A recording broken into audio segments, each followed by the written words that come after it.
आज पाठ है 8 और पाठ का नाम है भूख मत नजर इसकी तकमाजी। तो सबसे पहले हम क्या करते हैं, पाठ की शुरुआत करने से पहले ये काव्य खंड चल रहा है तो काव्य तो सबसे पहले लेखिका का क्या करते हैं जीवन परिचय, उसके बाद में कविता की शुरुआत करते हैं। तो जीवन परिचय इसका इस प्रकार की अकमादेवी का जन्म 12वीं शताब्दी में कर्नाटक के उदुत्री गांव जिला शिवमोगा में हुआ था। जिला कौन सा था? शिवमोगा में हुआ था। अकमादेवी तो शिव की भक्ति, इसकी भक्ति शिव की भक्ति, और कवि बसवन्ना इसके क्या थे? गुरु थे। उनके गुरु थे कवि बसवन्ना, इनके गुरु थे। कन्नड़ भाषा में एक शब्द का अर्थ होता भी। ये मतलब बहुत सुंदर थी। उनके अपूर्व सौंदर्य से निहार कर माँ का जो स्थानीय राजा था उन पर मुग्ध हो गया और उससे उन्हें विवाह करने की इच्छा जाहिर की थी।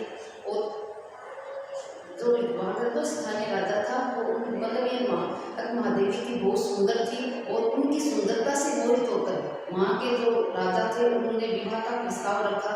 और अकमादेवी ने विवाह के लिए राजा के सामने 3 शर्त रखी थी। विवाह के बाद राजा उन शर्तों को पूरा नहीं कर सका, लेकिन 2 शर्त अकमादेवी ने रखी थी, लेकिन राजा ने उन शर्तों को क्या किया? पूरा विवाह तो हो गया उनका, और विवाह होने के बाद उन शर्तों को उन्होंने पूरा नहीं किया, जिसके कारण उन्होंने राजमहल छोड़ दिया। और राजमहल से निकलते समय पुरुष वर्चस्व के विरुद्ध अपने आक्रोश को अभिव्यक्त करने के लिए अपने जो राजघराने में पैदा हुई थी और पुरुष वर्चस्व करने के लिए उसने क्या किया था? अपने राष्ट्रीय वस्त्रों को उतार फेंका, और वस्त्रों को उतार फेंकने वस्त्रों पर त्याग नहीं करना था, बल्कि मर्यादा और स्त्रियों के निर्मित नियमों का तीखा विरोध किया था। इन्होंने महावीर जैन आदि महापुरुषों के समक्ष खड़े होने का भी प्रयास भी इन्होंने किया था। अब उनकी प्रमुख रचनाएं कौन से? हिंदी में वचन स्वर, उनकी 2 प्रमुख रचनाएं थी। तो हिंदी में तो उन्होंने लिखी थी वचन स्वर, और अंग्रेजी में थे स्पीकिंग ऑफ शिवा। ये उनकी प्रमुख रचनाएं हो गई है। अब है इन पाठ से संबंधित है कि इसमें इन्होंने क्या चीज बताई गई है, वो बताती हूँ कि अक के कारण से आंदोलन से बड़ी संख्या में स्त्रियां, जिनमें अधिकांश निचले तिब्बती से उनसे क्या हुई थी? जुड़ी हुई थी, और अपने संघर्ष और यातना को कविता के उन्होंने जो यातना सही थी वो उन्होंने अपने जो जीवन में सहा था उनको अपनी कविताओं के माध्यम से उन्होंने प्रस्तुत किया है। हमें इस प्रकार अकमादेवी की कविता पूरे भारत साहित्य में इनका क्रांतिकारी चेतना का पहला सृजनात्मक दस्तावेज है, और संपूर्ण स्त्रीवादी आंदोलन के लिए अजय स्त्रियों के लिए उनकी कविता की वो प्रेरणा स्पष्ट है। यहाँ उनकी दो रचनाएं हैं, दो वचनों के नाम से जाने जाते हैं। इनकी दो कविताएं हैं, तो किसके नाम से? 2 वचनों के नाम से जाने जाती है। तो ये इनके 2 वचन दिए गए। इन दोनों वचनों को अंग्रेजी में अनुवाद था केदारनाथ सिंह ने किया था। प्रथम कविता 2 कविता है, तो प्रथम कविता में क्या चीज उन्होंने बताई है? वो चीज बताती इसमें कि प्रथम कविता हमें इंद्रियों को पर नियंत्रण का संदेश दिया कि व्यक्ति को है अपनी इंद्रियों पर क्या रखना चाहिए? बस में रखना चाहिए, क्योंकि जब तक व्यक्ति इंद्रियों को बस में नहीं रखेगा तब तक वो ईश्वर की प्राप्ति नहीं कर पाएगा। ये तो पहली कविता इसमें प्रस्तुत इस प्रकार से उन्होंने इंद्रियों पर बस में रखने का संदेश लोगों को दिया है। दूसरा वस्तु भी उनके वचन है। तो पहला वचन तो ये था कि इंद्रियों पर नियंत्रण रखने का संदेश, और दूसरा वचन था कि ईश्वर के प्रति पूर्ण समर्पण के, ईश्वर के प्रति अपने आप को पूर्ण रूप से क्या उदाहरण से समर्पित और समर्पण भावना की भावना व्यक्त की है। कि ये तो थी वो शिव जी के क्या थी? भक्ति बहुत ज्यादा शिव जी के प्रति श्रद्धा की भावना को रखती थी। अकमादेवी उनकी अनुकंपा के लिए हर भौतिक वस्तु मतलब उनकी अनुकंपा किसके लिए आई है? शिव जी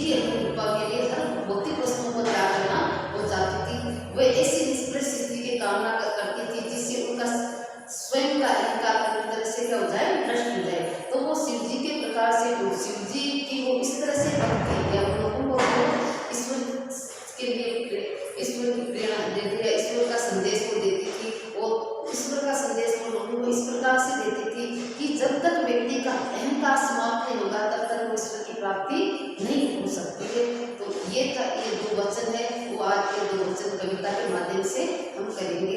तो सबसे पहले क्या करते हैं कि कठिन शब्दार्थ करते हैं, उसके बाद में कविता की शुरुआत करते हैं। पहला है पास। पास का होता जकड़, पास में बंधन में हो जाना या जकड़ में हो जाना। दूसरा है ढील, ढीला करना। तीसरा मत, मत का अर्थ होता नशा। चौथा है चराचर, जड़ और चेतन। और एक है शिव से संबंधित, इसमें चरण मल्लिकार्जुन मतलब शिव, इनका मल्लिकार्जुन होता शिव। ये हो गए इसके कठिन शब्दार्थ। अब है कविता की शुरुआत हम करते हैं।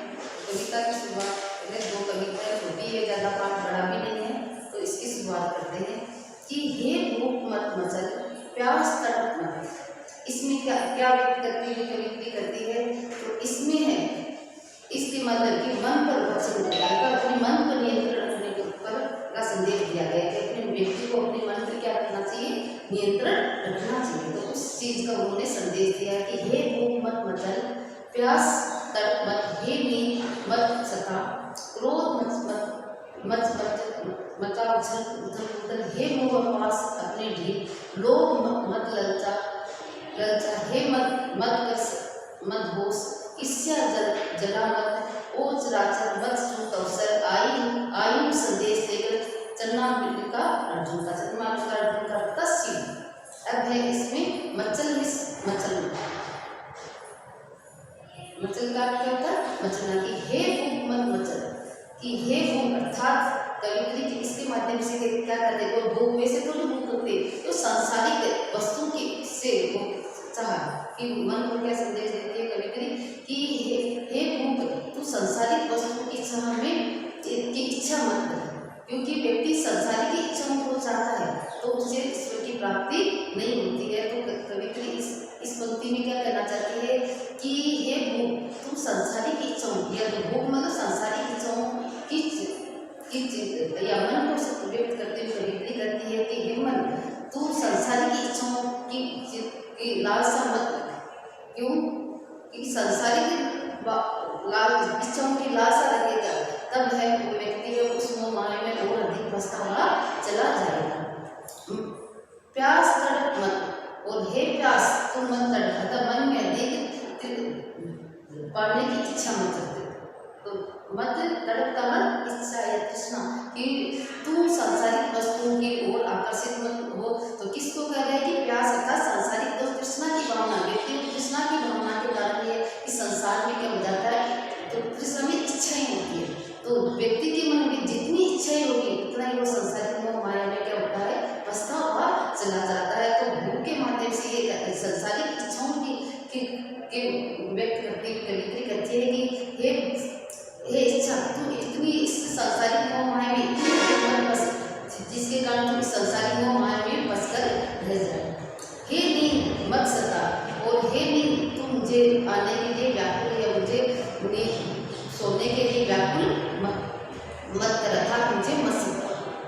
क्रोध मचा मत उछल, और हे क्रोध तुम मेरे मन में अहंकार के, मेरे हृदय में क्या है, अहंकार की भावना उत्पन्न मत करो, क्योंकि जब व्यक्ति के अंदर क्रोध की भावना जागृत होती है तो उसका हृदय क्या हो जाता है, उद्धत होता है, तो उसमें इच्छाएं क्या हो जाती है, जागृत हो जाती है, उसका पूरा से उसमें संसारिक वस्तुओं की चाह में वो होती है कि एक दूसरे को तो उथल पुथल के माध्यम से कवित्री ये कहना चाहती है कि जब, क्योंकि तो स्पर्धा, एक दूसरे के प्रति स्पर्धा की भावना, और जब व्यक्ति में इस प्रकार की भावना जागृत हो जाती है तो उसके अंदर क्या होती है कि एक दूसरे की व्यक्ति तरक्की नहीं देख पाता है और उसके मन में उथल पुथल की भावना जागृत हो जाती है, अर्थात वो दिन रात है उसकी जलता रहता है, और दूसरे की वस्तुओं को देखकर या दूसरे की उन्नति को देखकर व्यक्ति क्या करता है, जलता है, और उसके हृदय में उथल पुथल मचते रहती है। तो कह रहे हैं कि हे क्रोध तुम मेरे हृदय में उथल पुथल की भावना मत, या उथल पुथल मत मचा।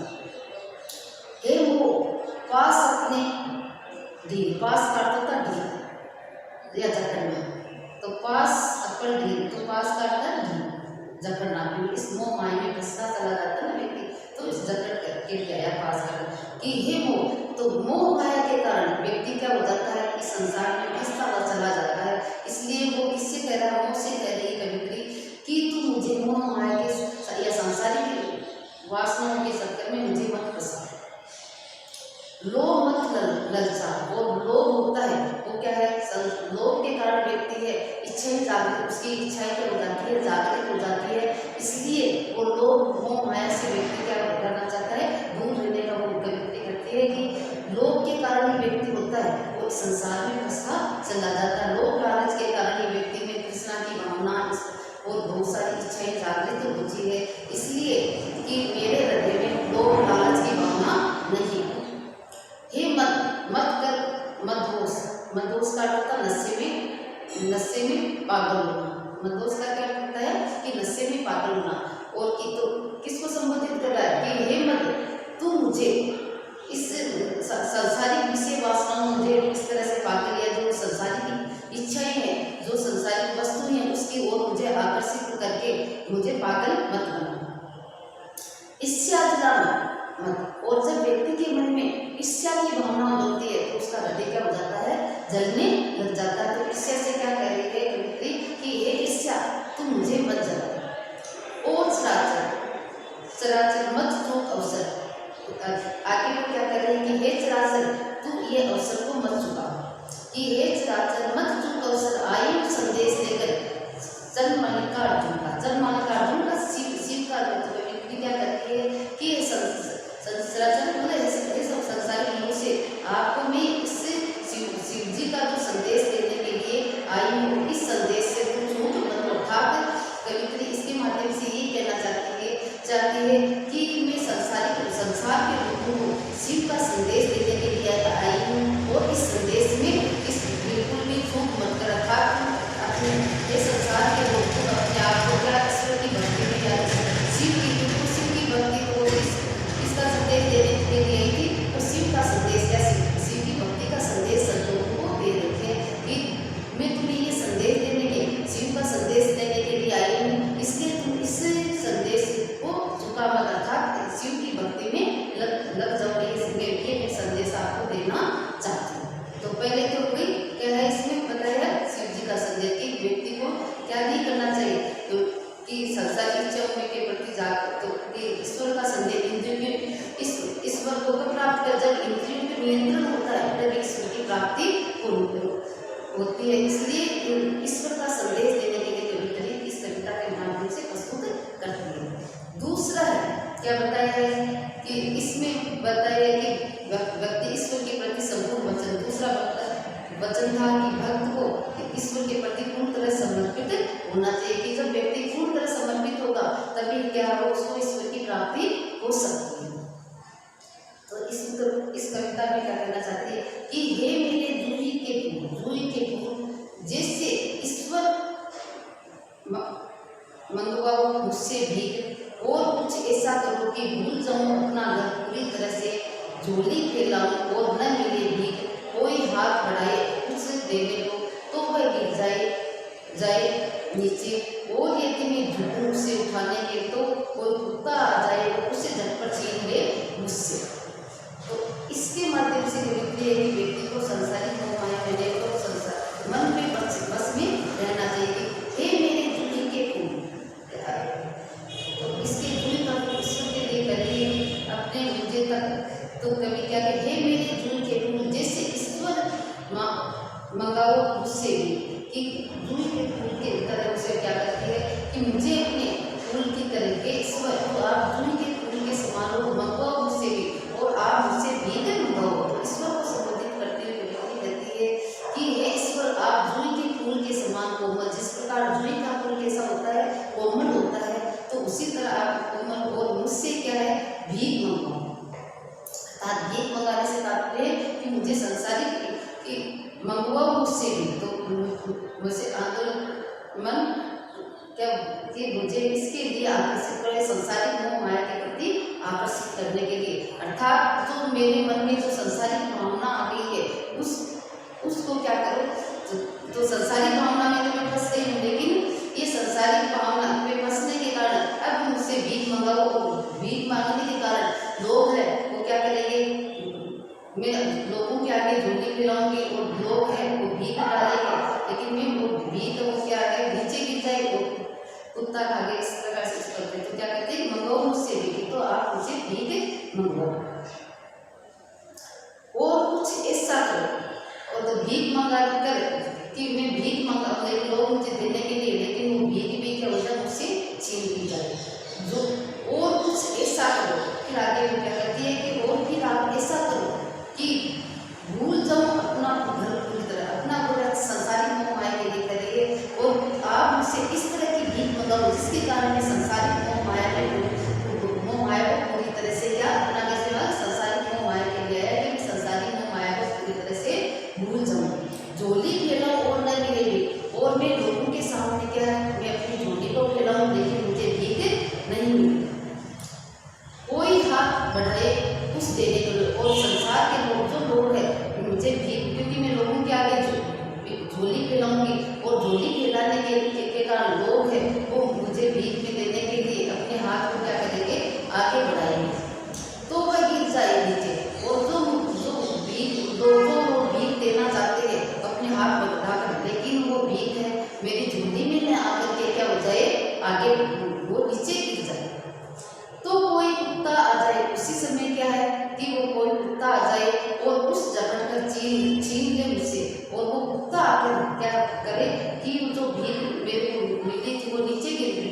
भीख मांग रही थी मैं, लेकिन वो लोगों ने भीख भी मुझे दी, लेकिन वो भीख क्या हो गई थी वो नीचे गिर गई, जिसके कारण वो कुत्ता आ जाए और कुत्ता आने के कारण वो भीख उठा करके ले जाए और मैं पूरी तरह से क्या हो जाऊँगी आपके प्रति समर्पित हो जाऊँगी। तो इसके माध्यम से ये कहना चाहते हैं कि जब तक मेरे अंदर मोह माया होगी, लेकिन वो ईश्वर से ये कामना करती है कि आप मेरे मन को इस तरह से पवित्र कर दो कि मेरे मन में सांसारिक वस्तु की क्या है इच्छा जागृत हो, लेकिन आप मेरे मन को इस तरह से वश में करो ताकि मैं संसारिक मोह माया के प्रति क्या समर्पित न हूँ और मैं आपके ऊपर पूरी तरह से समर्पित हो जाऊंगी। तो इच्छा से ईश्वर से यही कामना करती हुई एक छोटी सी दो कविता। नमस्कार, आज के लिए इतना ही।